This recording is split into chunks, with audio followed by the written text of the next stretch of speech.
Hey there, and welcome to another Photoshop tutorial from IceFlow Studios. And in this tutorial I'm going to be showing you a method of creating really nice, really realistic clouds, just like you see in front of us.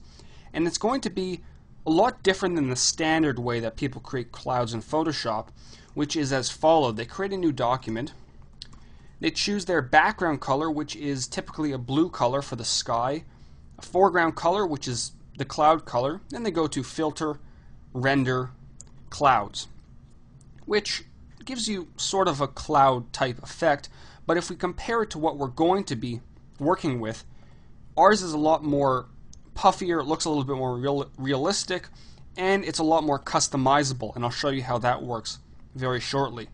We're going to be creating our clouds using a custom brush that we're going to create. I created this brush yesterday and I'm very happy with the results that I got.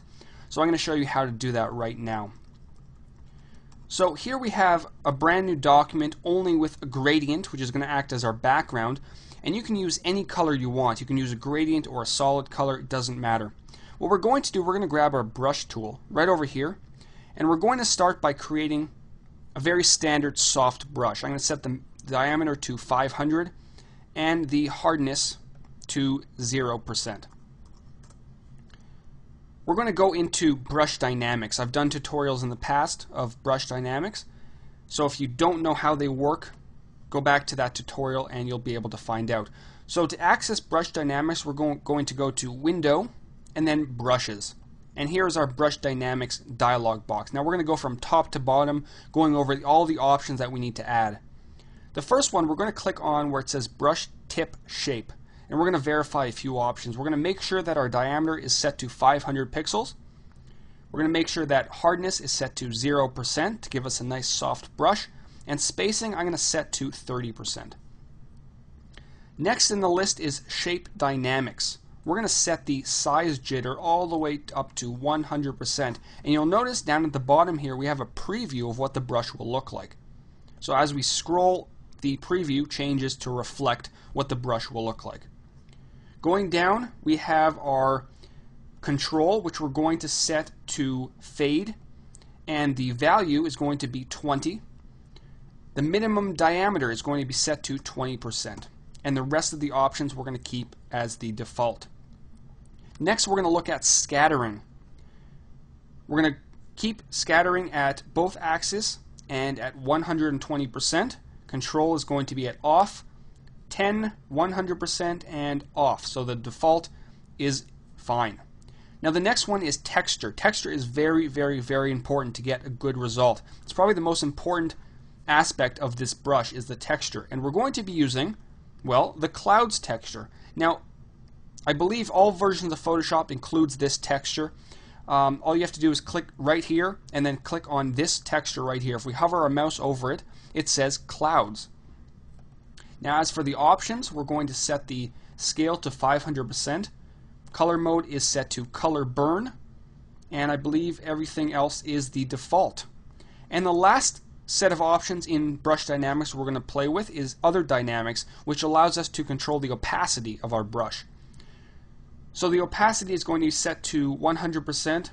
Fade is going to be, control is going to be set to fade, 25, 0, and pen pressure. So that's the default as well. Most of the settings are default except for a few of them.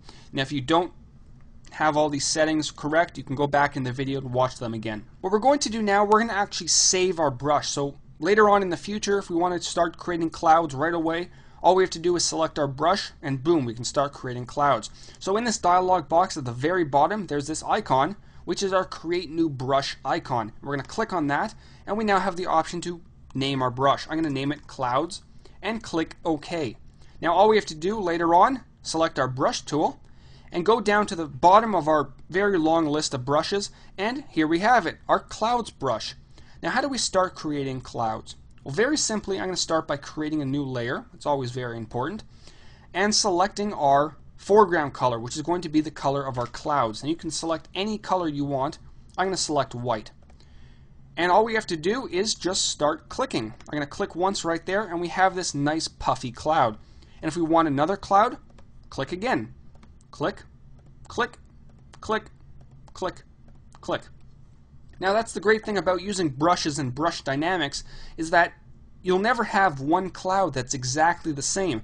You can have as little clouds as you want or as many clouds as you want. It's all up to you. And remember, if you want more customization, head back into your Brush Dynamics dialog box and play around with the settings. If you didn't catch all the settings, go back in the video and check them out again. You can also do things like use different colors for your clouds, just like this.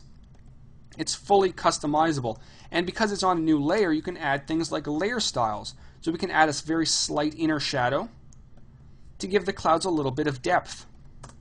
So anything you want, you can do using this method, whereas the clouds filter method is a little bit more, it's not as flexible. So anyways, I hope you learned something from this tutorial. It's definitely a very, very good method of creating clouds. You can use it wherever you want. You can use it any of your photos. You can add clouds. It's up to you.